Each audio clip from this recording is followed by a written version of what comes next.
ఇంత అందమైన అమ్మాయిల చిత్రాలున్న ఈ గదిలో చందమామ చదివే ఈ గుడ్ బాయ్ ఎవరనుకుంటున్నారా? ఇతను గుడ్ బాయ్ కాదండి, గొప్ప ప్లే బాయ్. చదివేది చందమామ కాదు, మీరే చూడండి. ఈయన పేరు త్రయంబకం. మా ఆవిడకు తండ్రి, నాకు మామ. వయసు 62, మనసు మాత్రం 22. ఈ శాల్తీ హిస్టరీ చెప్తే మహాభారతం అంత అవుతుంది.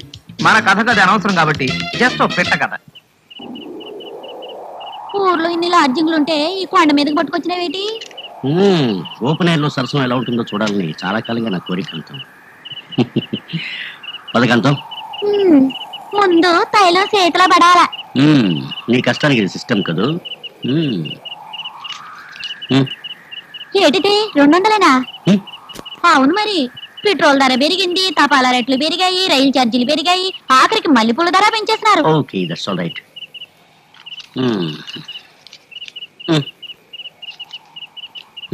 ఒక్క మినిట్.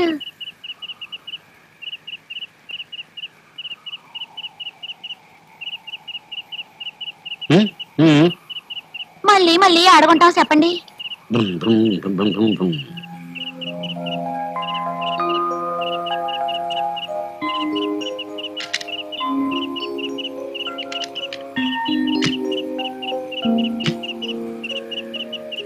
కారు దిగు. ఎందుకేటి? ఇది టాక్సీ.